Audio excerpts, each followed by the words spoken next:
18h à Kinshasa, 19h dans l'est de la République démocratique du Congo.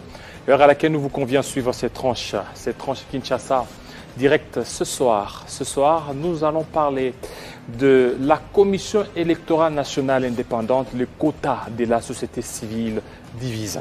Nous aurons deux invités, dont Petronelle Mufute Kabeya. Elle est présidente de l'Organisation internationale des luttes contre la corruption et les injustices. Elle sera de notre aussi Dorcas Boalelou, coordonnatrice de la section femmes au Congrès international congolais. Voilà, ça c'est le lot de premiers invités. Et deuxième invité, nous allons parler du PALU.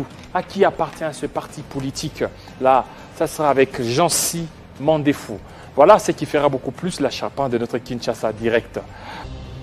Voilà, la Commission électorale nationale indépendante, les divergences, ce n'est pas seulement au sein des confessions religieuses, mais aussi au niveau des autres confessions, au niveau des autres organisations, surtout au niveau aussi de la société civile, où déjà l'on dénonce certains usages des faux en écriture. Nous allons en parler avec Madame Petronelle Mufute. Bienvenue. Ok, bienvenue. Voilà. Boalelou Dorcas, bienvenue. Alors, qu'est-ce qui vous amène aujourd'hui sur notre plateau, Madame Dorcas, quand on sait que déjà au niveau de la société civile, vous avez déjà un quota bien approprié à vous? Oui, exactement, par rapport à la composante, au mode de désignation de membres à la plénière de la CENI, il est réparti en catégories. Il y a la partie des politiques et il y a une partie qui est réservée à la société civile. Et avec la nouvelle loi, il y a un quota qui est réservé aux confessions religieuses, un quota qui est réservé aux organisations féminines de défense des droits des femmes et un quota qui est réservé aux organisations de l'éducation civique et électorale. Alors nous avons participé au processus de désignation des femmes qui vont représenter la composition ou la composante femme à la plénière de la CENI. Et donc, si nous sommes là, c'est puisque nous avons été informés ou nous avons reçu les informations à travers les réseaux sociaux d'une tentative de tricherie par une des candidates qui avait été portée par les femmes. Tentative de tricherie? Oui. Vous connaissez la candidate?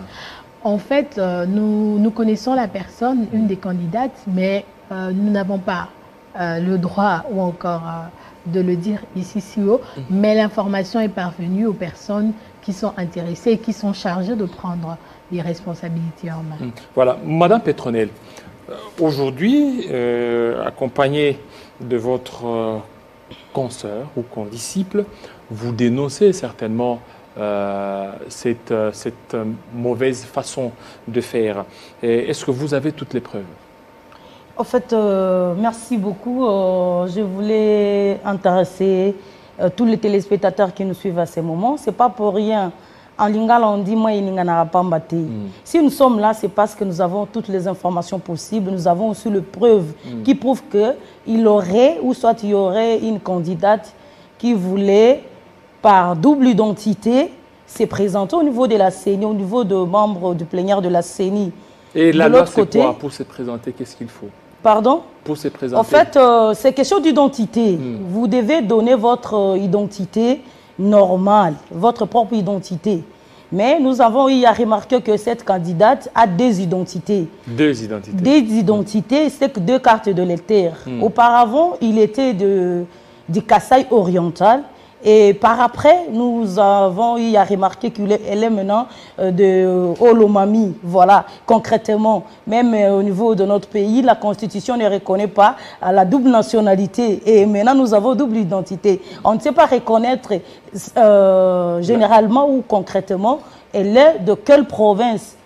C'est quoi son origine concrètement? C'est comme ça que nous sommes là aujourd'hui pour dénoncer et réveiller la conscience de femmes parce que nous avons besoin de femmes capables, nous avons besoin de femmes compétentes pour la lutte. Parce que ce n'est pas pour rien qu'on est en train de lutter pour la participation de la femme. Et on ne peut pas participer la femme tout en étant malhonnête ou soit tout en ayant double identité. Non, nous avons besoin de personnes capables quand même pour essayer de relever les défis et c'est par là que nous jetons le bouquet de fleurs au niveau de la présidence.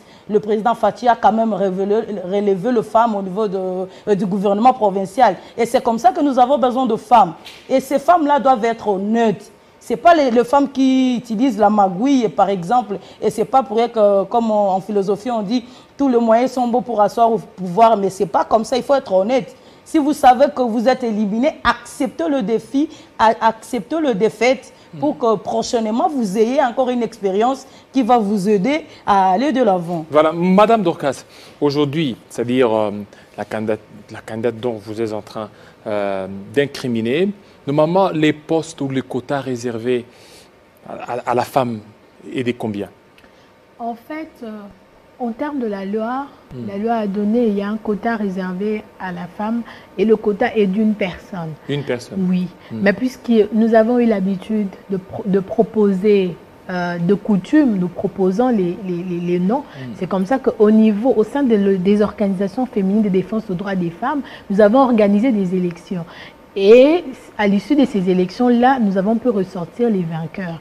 Et ce sont les trois premières personnes qui étaient sorties parmi les femmes que nous avons envoyées, notamment Madame Tatiana Nguya Mazandu, Madame Joséphine Galula et ainsi que Madame, il y a la dernière, c'est Madame Nzouzi, Madame Jeanne Nzouzi. Voilà. Et maintenant, par rapport à ces trois, la candidate dont vous êtes en train d'incriminer ne fait pas partie. Si, elle fait partie. Elle fait partie de ces trois. De ces trois. Malheureusement. Voilà, malheureusement. Et vous voulez quoi? Vous voulez qu'elle soit écartée, c'est ça? Ce que nous voulons, c'est que nous voulons que l'État... Mais c'est vous qui l'avez... c'est vous qui l'avez... Vous l'avez élu? En fait, c'est ça. Nous avons élu, mais à notre niveau, nous avons été... Puisque moi, j'étais membre de la commission électorale pour identifier les femmes. Et à ce niveau-là, les informations que nous avions n'étaient pas celui que des informations que nous avons reçues au niveau des réseaux sociaux. C'est-à-dire qu'à un moment donné, la personne a usé des faux. La personne nous a trompés, membres de la commission, nous a trompé les femmes et a utilisé d'une autre carte au niveau de l'Assemblée nationale pour jouer à la géopolitique. Puisque, évidemment, que dans la composition, étant donné que l'article 91 de la Constitution invite à ce qu'il y ait la représentation nationale dans tout le poste à tous les niveaux, il faudrait que la logique voudra à ce que pour une province, au moins une personne. Et il s'avère qu'il y a un nom qui circule de celui qui sera président de la République, qui sera président à la CENI, et cette personne-là qui est peut-être, si c'est lui, si jamais c'était lui, du Kasaï oriental, et certainement les motivations de la dame, c'était de vouloir chercher que les enjeux soient en sa faveur en changeant la province, puisque sachant qu'elle est de la même province avec le monsieur. Voilà, Madame Petronel, vous aussi, vous avez fait partie de la commission électorale, c'est ça? Non, moi je n'étais pas là, mais du moins je parle au nom de femmes. Au nom des femmes parce que nous parlons, quand on parle dans notre organisation de lutte contre la corruption et les injustices électorales. Parce que déjà si nous avons de rumeurs pareilles... Là, ce sont des rumeurs. Oui. Est-ce que ces rumeurs nous avons des confirmations. Non, c'est vérifié plus, parce que nous avons... Vous les avez eu d'où? Nous avons eu tous les documents parce que c'est publié. C'est comme ça que je je retire ma langue. Pourquoi? Parce que vous savez pourquoi je retire ma langue, mais je sais que je t'informe que nous sommes à la possession de toutes les informations. Le problème, c'est quoi? La crainte, c'est quoi? Nous voudrions, ce qui nous intéresse, c'est la motivation qui a poussé cette dame-là d'avoir double identité. Vous avez postulé, lorsque vous avez déposé votre candidature, vous étiez originaire du Kasaï oriental. C'est vrai, oui. Et nous sommes allés là-bas jusqu'au niveau où vous avez été sélectionné parmi les 3 selon la loi. Vous êtes là. Qu'est-ce qui fait que si bitement que vous puissiez changer l'identité pour être des Olomami? Vous voyez maintenant, c'est ça le problème.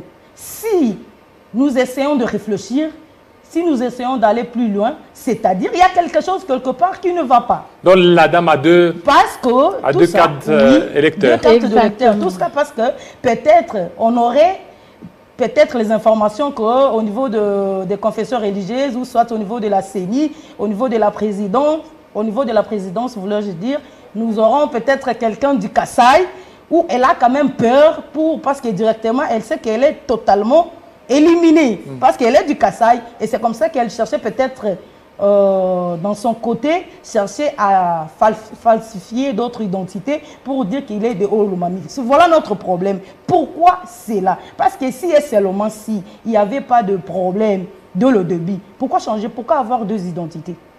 Voilà, mais madame, vous ne voulez pas... Mais si je dois ajouter quelque chose, je dois ajouter que sur la carte qui circule, la carte qu'elle utilise, il n'y a pas de signature. C'est une carte dupliquée, justement, mais une carte sans signature. Et comment ça se fait déjà même au niveau du nom, parce que nous avons vu sur les réseaux sociaux, encore une fois de plus, sur actualité.cd, où elle dénonçait, elle disait qu'il y avait une différence entre le nom. Donc comment ça se fait que dans le nom qui est sur le passeport, les noms des parents, même qui est sur les formulaires, et celui... Mais vous ne savez pas qu'aujourd'hui, avec... les réseaux sociaux, on peut facilement falsifier l'identité d'une personne. Exactement. Alors, pourquoi se fier à ce qui est sur des réseaux sociaux? Nous savons. Alors qu'il y a des mécanismes sérieux ou aussi des procédures sérieuses par lesquelles vous pouvez entrer en contact, savoir si réellement c'est de la personne ou c'est une autre personne. Et n'oubliez pas qu'il y a encore ces détracteurs, c'est la politique. Ils peuvent utiliser tous les moyens pour brouiller la piste et peut-être écarter la candidate incriminée. Exactement. Les réseaux sociaux ne suffisent pas, mais nous ne nous appuyons pas que sur les réseaux sociaux. Parmi les preuves, il y a aussi les témoins. Il y a des témoins. Il y a les témoins de son village, il y a les témoins de sa province. Il y a des témoins qui ont témoigné en avant. Nous avons toujours su. Et les éléments que nous avons eus sur les réseaux sociaux nous ont permis à fonder notre argumentaire. Voilà pourquoi nous avons la conviction qu'elle a usé d'un faux document. Elle a falsifié ses identités. Voilà pourquoi nous demandons à la commission qui statue sur la question au niveau de l'Assemblée nationale, ainsi qu'aux députés de l'Assemblée nationale de tenir compte de cet élément majeur. Notre pays est en train de tendre vers le haut. On veut qu'il y ait la démocratie, on veut qu'il y ait la justice, on veut qu'il y ait le développement. Et cela n'est ni possible ni concevable avec les antivaleurs. Et donc je crois que si nous voulons espérer avoir des élections apaisées, les élections confiantes, les élections transparentes, nous devons commencer par les personnes ou les animateurs de ces institutions, notamment les institutions de la CENI. Et donc ces personnes-là, au-delà de la compétence, au-delà de l'expérience, ces personnes-là doivent avoir l'intelligence émotionnelle. Et qui dit intelligence émotionnelle, nous parlons des valeurs, nous parlons de l'intégrité, nous parlons des valeurs, nous parlons de l'intégrité et nous insistons que c'est un élément important, un élément majeur et un élément déterminant. Voilà. Merci beaucoup, Madame Pétronelle, pour terminer. Un mot pour essayer, parce qu'aujourd'hui, il y a encore des divergences presque partout, hein, que ce soit chez vous, que ce soit au niveau des confessions religieuses, au niveau de la classe politique. Avec ça, vous ne voyez pas que vous allez freiner la machine électorale? Je ne pense pas freiner la machine électorale, je ne pense pas. Pourquoi? Parce que c'est très simple, c'est très simple. Lorsque même à l'école, on sait que quelqu'un a triché, on annule l'examen. Donc vous voulez qu'on annule? Normalement. C'est quoi, vous voulez qu'on annule, c'est ça? Je ne souhaite qu'on pas. annule sa candidature? Je suis en train juste de vous faire voir. Mais il y a 3 noms, il y a 3 noms que vous aviez déposés, c'est ça? Il y a 3 noms. Alors, mais pourquoi vous avez peur? Peut-être on peut ne pas la prendre. On n'a pas peur. Donc vous voulez qu'on puisse enlever? On dénonce quand même parce que c'est l'antivaleur. C'est l'antivaleur quand même qu'on dénonce. Ce que nous dénonçons, ce n'est pas forcément que le nom de la personne, que peut-être je soutiens personnellement ou quelqu'un d'autre que ça passe. Non. Nous voulons sauvegarder la démocratie.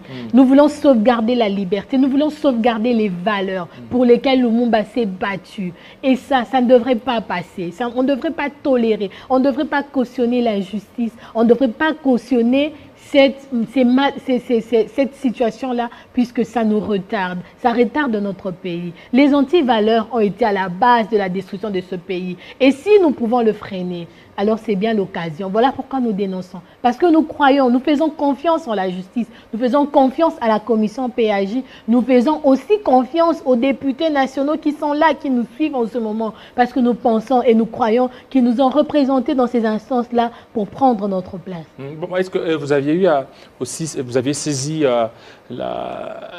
l'Assemblée nationale? En fait, nous sommes dans le processus, oui, ils sont déjà au courant de cette situation. Nous avons... Officiellement, vous avez écrit? Exactement. Oui, officiellement. Nous avons besoin de femmes compétentes, de femmes capables. Nous avons besoin de la moralité. Parce qu'on s'est dit, éduquer une femme, c'est éduquer toute une nation. Lorsqu'on se dit que les femmes doivent se battre, ils doivent avoir la méritocratie. Nous avons besoin, c'est le moment. Parce qu'on s'est dit que la femme doit être autonome. L'autonomisation de la femme, ça doit être aussi comme ça. Lorsque vous avez une moralité, lorsque vous êtes véridique, lorsque vous êtes déterminé et vous êtes honnête, c'est ce qui fera la fierté. Vous n'êtes pas honnête de vous-même. Pensez-vous vraiment que vous serez honnête avec la population? Et surtout que vous représentez le femme de toute la République. Voilà, nous avons besoin de ça. C'est comme ça que nous dénonçons avec la dernière énergie, parce que nous avons besoin d'une moralité, nous avons besoin de femmes compétentes et nous avons besoin de femmes véridiques, parce que nous soutenons de femmes qui s'appliquent bien. Merci. Parce que ce n'est pas pour rien que le chef de l'État travaille maintenant avec les femmes. Voilà, c'est parce que nous avons été avec les hommes et nous sommes toujours là. Merci beaucoup, madame. Merci de votre passage. Merci beaucoup. Voilà, ça n'est fini. Tout de suite, on va parler de la politique active avec monsieur Jean-Cy Mandé.